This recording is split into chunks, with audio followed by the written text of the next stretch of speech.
अस्सलाम वालेकुम स्टूडेंट्स। हम कर रहे हैं मैथमेटिकल मेथड का चैप्टर नंबर 7। इससे पहले लेक्चर 1 में मैंने आप लोगों को सीक्वेंस समझाया कि सीक्वेंस क्या होती है, और हमने बात की फाइनाइट सीक्वेंस और इनफिनाइट सीक्वेंस के ऊपर बात की। अब हमारे पास जो सीक्वेंस है, लेक्चर नंबर ये 2 है, हमने पढ़ना है कि कन्वर्जेंट सीक्वेंस क्या होती है और डाइवर्जेंट सीक्वेंस क्या होती है। कन्वर्जेंट सीक्वेंस और डाइवर्जेंट सीक्वेंस, इसके ऊपर बात करनी है। डाइवर्जेंट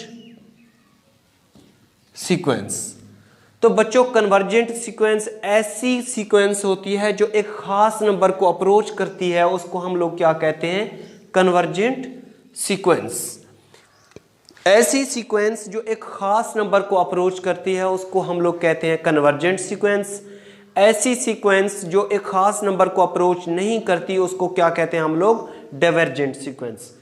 तो if limit n approaches to infinity an is equal to, यहां पे कोई फाइनाइट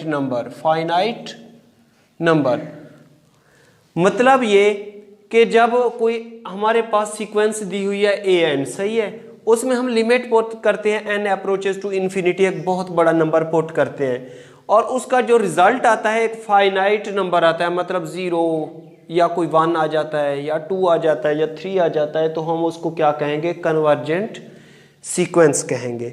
फॉर एग्जांपल, अगर हमारे पास यहाँ पे कोई सीक्वेंस दी हुई है 1/n, यहाँ पे n जो है बिलोंग्स करता है किसको? नेचुरल नंबर को। अगर हम लोग, और नेचुरल नंबर का जो सेट होता है वो क्या होता है? 1 2 3 4, इसी तरह ये नेचुरल नंबर का सेट होता है, ठीक है।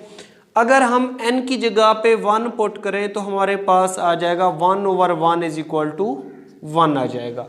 अगर हम लोग इसमें 2 पुट करें तो ये हो जाएगा 1/2, 1/2 को डिवाइड करेंगे तो 0.5 आ जाएगा। अगर हम इसको 3 पुट करें तो 1/3 कितना हो जाएगा? 0.33 आ जाएगा। अगर हम इसमें 4 पुट करें तो 1/4 कितना हो जाएगा? 0.25। अब ये इसी तरह नेचुरल नंबर जब हम इसमें पुट करते जाएंगे तो ये एक खास नंबर को अप्रोच करेगी, मतलब एक ऐसा वक्त आएगा ये 0 को अप्रोच करेगा, तो हम इसलिए इसको कहेंगे कन्वर्जेंट सीक्वेंस। अगर हम लोग इसको ग्राफिकली देखें इस तरीके से, ये x एक्सिस और ये y एक्सिस, ठीक है। जो चीजें हम नेचुरल नंबर मतलब पुट करते हैं वो x पे देखते हैं, और जो रिजल्ट आता है उसको हम किस पे देखते हैं? y पे देखते हैं। फॉर एग्जांपल, अगर यहाँ पे है 1 है, 0.5 है, इसी तरह 0.3 है, 0.25 है, ठीक है, और यहाँ पे ये 0 से शुरू हो रहा है। जब इसमें हम लोग पुट करेंगे 1 तो ये यहाँ पे आ जाएगा। 2 पुट करेंगे, 2 पुट किया तो हमने 0.5 पे नीचे आ गया। 3 पुट करेंगे तो यहाँ पे आ जाएगा।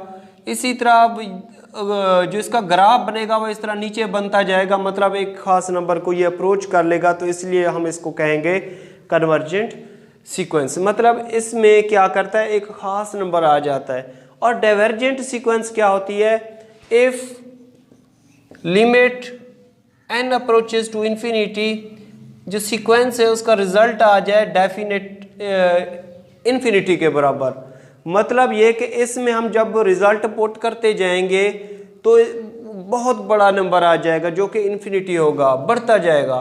फॉर एग्जांपल, हमारे पास अगर सीक्वेंस है an is equal to n का स्क्वायर, अगर हम इसमें 1 पुट करें तो 1 का स्क्वायर, 2 पुट करेंगे तो ये 4 हो जाएगा, 3 पुट करेंगे तो 9 आ जाएगा।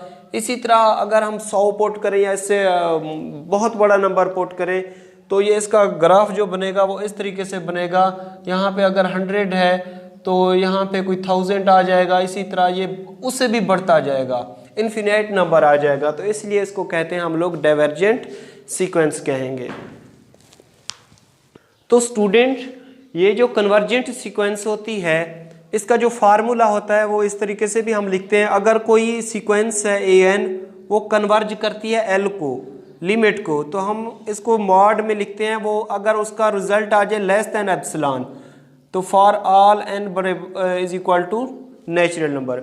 मतलब ये कि जो सीक्वेंस है उसका और जो लिमिट होती है जिसको कन्वर्ज कर रही होती है उसका डिफरेंस ले और उसका मॉड लेस देन एप्सिलॉन हो। एप्सिलॉन एक छोटी सी वैल्यू है जिसकी वैल्यू होती है 0.01, मतलब एक किस्म का 0.01 कम से कम वैल्यू होती है। अगर इन दोनों का डिफरेंस का मॉड लेस देन एप्सिलॉन हो तो हम उसको कन्वर्जेंट सीक्वेंस कहते हैं। इसके अलावा डाइवर्जेंट जो सीक्वेंस है इसको हम लोग, एक दूसरा नाम ये भी होता है, इसको हम लोग नॉन कन्वर्जेंट सीक्वेंस भी कहते हैं, नॉन कन्वर्जेंट सीक्वेंस। तो जो कन्वर्जेंट सीक्वेंस है उसका जो रिजल्ट है फाइनाइट नंबर या जिसको कहते हैं डेफिनेट नंबर, डेफिनेट नंबर आ जाए, कोई एक नंबर आ जाए तो हम कहेंगे ये कन्वर्जेंट सीक्वेंस है। डाइवर्जेंट सीक्वेंस कब होगी? जब एक बहुत बड़ा नंबर आ जाए या जो वैल्यू है वो ऑसिलेटिंग सीक्वेंस हो। क्या हो? ऑसिलेटिंग सीक्वेंस हो। फॉर एग्जांपल अगर यहाँ पे an है हमारे पास -1 की पावर n, अगर हम n इसमें पुट कर, क्योंकि n बिलोंग्स करता है नेचुरल नंबर को, यहाँ पे अगर नेचुरल नंबर इसमें पुट करते जाएंगे तो ये -1 + 1 -1 + 1 इसी तरह ये आता जाएगा। हमें पता नहीं है कि ये कब तक सीक्वेंस चलती रहेगी, इसकी नंबर ऑफ टर्म्स कितनी आएंगी। तो इस तरह की जो सीक्वेंस होती है उसको हम लोग क्या कहेंगे? डाइवर्जेंट सीक्वेंस कहेंगे।